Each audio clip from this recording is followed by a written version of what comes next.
Good morning guys. At yan po, kumusta po kayo? At napaganda po ng araw ngayon na mainit at maaliwalas po yung langit. At yan po, ito naman ang update natin ng aming ubas. Sana all. Yan, oh, bay ko na, bilis pong lumaki. Yan guys, oh, ang gala po. Yan, Baby rabbit. yan. At yan po, nandito po kami. May baby Yan, rabbit ako. may baby rabbit. Baby rabbit si nanin. Ano po yan? Baby rabbit. Paano masabi? Ipakita mo. Wow. Yan po, nabili na po yung iba. At meron pa pong natitira 3. Yan, yung willing po bumili Ini po. ng cute na rabbit ay yan po. 3 na lang. 3 na po, 3 na lang yung natitira. For like Yan. May red eye, black eye. At matataba po yan. Yan, oh, malulusog. Malulusog. Yan. Bunny, you're so funny. Yan guys. At yung gusto po magpa-reserve ng cats or baby rabbit ay i-PM nyo lang po ako at i-reserve ko kayo. Yan guys. At ito po, pakita ko lang sa inyo. Meron na pa ako ditong seedling, yung willing po bumili ng pangtanim na ubas ay meron na po ako dito. Yan, i-PM nyo lang po ako at usap tayo para po kung willing nyo po magkaroon ng ganitong bunga ng ubas ay PM nyo lang po ako at usap tayo. Sana all. Kung ilan po ba yung tama dito yung bibili nyong pantanim na ubas. Yan guys. At binalin ko na rin po yung iba kasi kinakain na natin kinakain na ng kaibigan nating ibon. Yan guys, oh. Nakabalot na po yung iba. Yan. Nakabalot na yung red cardinal at yung iba pang ano natin mga ubas. Yan po yung Black Rivier. Ito at ang dami po dami pong mga bunga ng ubas at ang bibilis lumaki. Yan o.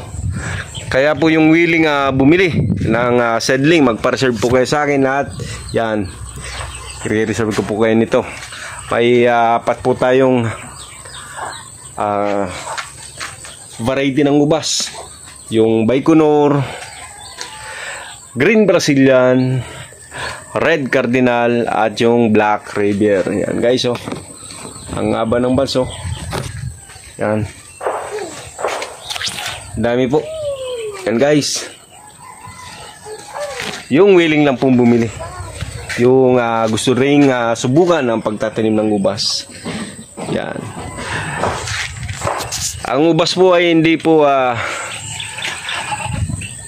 hindi lang nabubuhay sa malamig, although ang gusto talaga ng ubas yung hindi naman kalamigan, yung mainit na ayan nga yan o.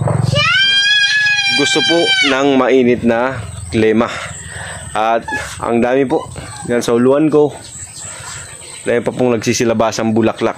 Ganyan po ang ubas dito. At kung mas maganda po na bumili pa kayo ng tumubo na dito sa Bicol. Kasi na-adapt na po yung klima ng ubas ng aming itinanim dito sa aming bakuran, sa aking bakuran. At kung gusto nyo po ay re-refer ko kayo kay Sir Eds, Sir Edwin Boqueron, kung saan marami po siyang stock ngayon na seedlings ng mga ubas, iba't ibang variety, rare man o yung common na grapes. Actually marami po siyang rare variety ng ubas na stock ngayon, at yung pinaka special niya ngayong ubas ay yung Sapphire Moondrops. Majestic ang tawag niya dyan, Majestic Sapphire Moondrops.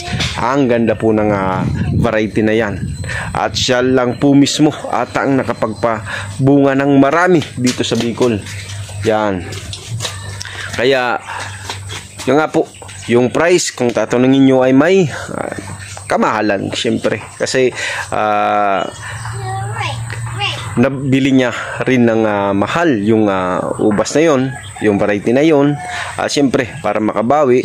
At yung nga po, nag-research pa siya kung paano, at kung bumili po kayo sa kanya, talagang ituturo niya, i-share niya yung mga tips kung paano nga po ba parami ng marami yung mga ubas, especially yung Sapphire Moondrops. Yan guys, hanggang dito na muna. Happy grapes farming sa lahat pong gusto rin na soon na magtanim ng ubas, at lalo po yung may mga tanim na ubas. Salamat sa inyo sa panonood. Bye bye. God bless.